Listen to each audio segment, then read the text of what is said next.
Good morning বন্ধুরা, আশা করি সবাই ভালো আছো, সুস্থ আছো। আর আমিও ভালো আছি, সুস্থ আছি। আর দেখো, সকাল সকাল সমস্ত কাজকর্ম সারা হয়ে গেছে, স্নান পুজো সব কমপ্লিট।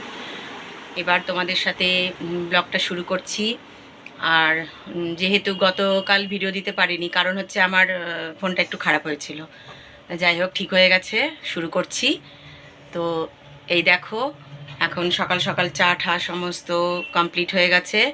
এবার মেয়ে যেহেতু কম্পিউটার ক্লাসে যাবে, ওর জন্য একটু ভাত বসিয়ে দিয়েছি, সেটা তোমাদের পরে দেখিয়ে দিচ্ছি। ও একটু সেদ্ধ ভাত খেতে ভালোবাসে, ঘি দিয়ে খেয়ে চলে যাবে। আর হাজব্যান্ডকে দিয়েছি তোমার হচ্ছে ওটস আর দই, টক দই দিয়ে ওটস দিয়ে দিয়েছি টিফিনে। এই হলো আজকে রোজকার মতো। এই দেখো, দুধ চা করেছি। আমার কর্তা একটু দুধ চা পছন্দ করে, ওকে একবার দুধ চা দিতে হয়। তা যাই হোক, তারপরে ডিটক্স ওয়াটারটা করে রেখেছিলাম। তো এটা তো রোজ খাওয়া তো ভীষণই ভালো। আর তাছাড়া এখন যা গরম পড়েছে, এই তীব্র দাবদাহ, এর জন্যে আমি আরও ডিটক্স ওয়াটারটা করছি। এটা আমরা তিনজনেই খাচ্ছি, আমার মেয়েকেও দিচ্ছি, আমার হাজব্যান্ডকেও দিচ্ছি, আমিও খাচ্ছি।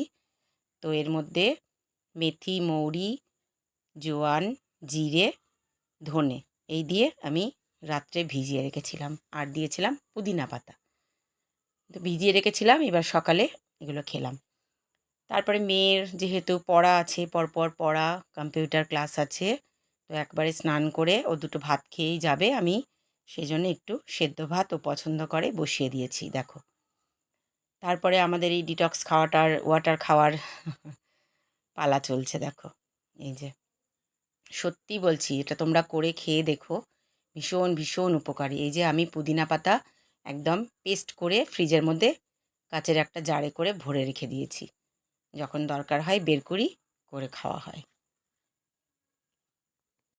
তো আগের দিন ছোলা ভিজিয়ে রেখেছিলাম, সকালবেলা ছোলাটা সেদ্ধ করে বিট লবণ আর ধনে পাতা, একটু কারি পাতা কুচিয়ে ছড়িয়ে দিলাম, চাট মশলা দিয়েছি, এটা টিফিন কর্তার জন্যে। মেয়েকেও একটু দিয়েছি, ও খেয়েছে। তারপরে যেটা সারপ্রাইজ, একটা গিফট এসেছে, দেখো, পার্সেল। তো সেটা আনবক্সিং করছি, এটাও তোমাদের সাথে শেয়ার করছি। আমার যা অর্ডার করেছিল, এই যে ফ্লিপকার্টে, সেখান থেকে এই কাচের জারগুলো এসছে। দুজনেই নেব আর কি, ও হাফ নেবে, মানে এখানে 6টা আছে, ও 3টে, আমি 3টে।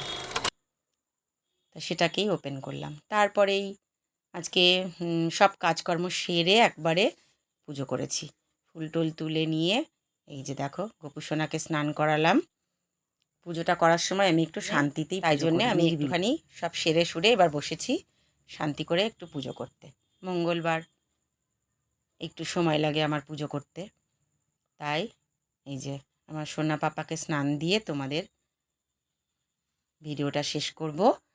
তো আমার ভিডিও তোমাদের কেমন লাগছে প্লিজ তোমরা কমেন্টে জানিও। আজকের মতো এইটুকুনি, টাটা।